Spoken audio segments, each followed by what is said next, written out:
पापा सैलरी मिल गई मुझे, पूरे 7,000 रुपए। तो बेटा मुझे 10,000 रुपए। अब सबसे पहले एक काम करेंगे, किराने वाले के पैसे दे देंगे और बिजली का बिल दे देंगे और बेटा मकान का किराया भी दे देंगे। अच्छा हुआ ना पापा, सही टाइम पे सैलरी मिल गई, अब सारे काम हो जाएंगे। आप लोगों को सैलरी मिल गई? जी साहब, मिल गई सैलरी। अच्छा, आप मुझे बताओगे कि आपको कितनी कितनी सैलरी मिली है? साहब मुझे 7,000 मिली और पापा को 10,000। इतना कम? आप लोगों की सैलरी इतनी ही है? हाँ साहब जी, हमारी सैलरी इतनी है, मेरी 10 है, इसकी 7 है। अच्छा, कहीं ऐसा तो नहीं है कि आप लोगों ने छुट्टी की है और उसके पैसे कट गए हो?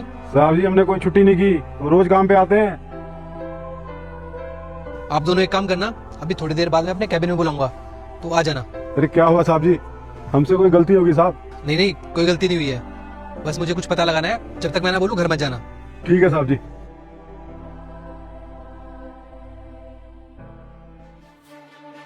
सर बुलाया आपने मुझे? हाँ नितेश, मुझे ये बताओ कि सबकी सैलरी दे दी ना तुमने? जी सर, सबकी सैलरी दे दी है। अच्छा, वो जो मेरे ड्राइवर हैं और एक वो लेडी गार्ड है, उनकी सैलरी कितनी है? सर जो आपके ड्राइवर है उनकी सैलरी 15,000 रुपये है और जो लेडी गार्ड है उनकी सैलरी 10,000 रुपये है। तो उनकी पूरी सैलरी दे दी ना तुमने?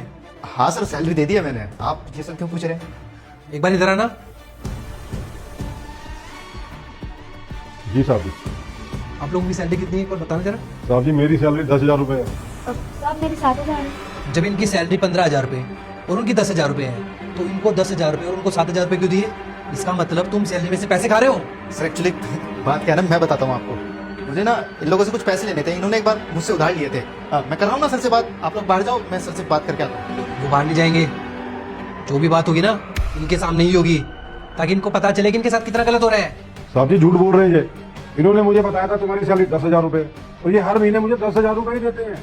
अरे सर ये लोग ना झूठ बोल रहे हैं, लालच है इन्हें पैसों का। जो इन्हें सैलरी मिल रही है उसमें इनका पेट नहीं भर रहा, और चाहिए इनको, बस और क्या। अच्छा, ये लोग झूठ बोल रहे हैं। एक बार इनकी सैलरी की ट्रांजेक्शन दिखाना मुझे। सर वो एक्चुअली ट्रांजेक्शन का तो नहीं है कुछ भी, वो कैश पेमेंट की थी ना इसलिए। कैश में दी है? जब सबकी सैलरी ऑनलाइन पे होती है तो इनको कैश में क्यों? कैश में तो दोगे ही ना, तभी तो इनके साथ धोखाधड़ी कर पाओगे।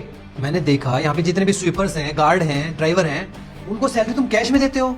सर इन्होंने अकाउंट नंबर ही नहीं दिया, तो मैं क्या करता? मैंने तो इनको बोला था कि अकाउंट में कर देता हूँ सैलरी। नहीं सर, हमने अकाउंट नंबर दे रखा है, ये कहते हैं अकाउंट में दिक्कत हो जाती है इसलिए कैश में ले लिया करो। सर मैं अरे बस करो। बड़े बड़े सेलिब्रिटी को तो सब कोई लाइक करते हैं। आज देखते हैं अपने प्यारे भोले बाबा के एक और वीडियो को लाइक और चैनल को सब्सक्राइब करके कमेंट में जय महादेव। सॉरी सर, आज के बाद ऐसा गलती कभी नहीं करूँगा फिर लोनर बोलता है क्या तुम बार बार यही गलती करती रहते हो, तुम बोलते हो ऐसे नहीं करेंगे। फिर बोलता है तुम्हें दो ही रास्ता है, एक तो जितने आदमी को तुम पैसा लिया दो या जेल जाओ।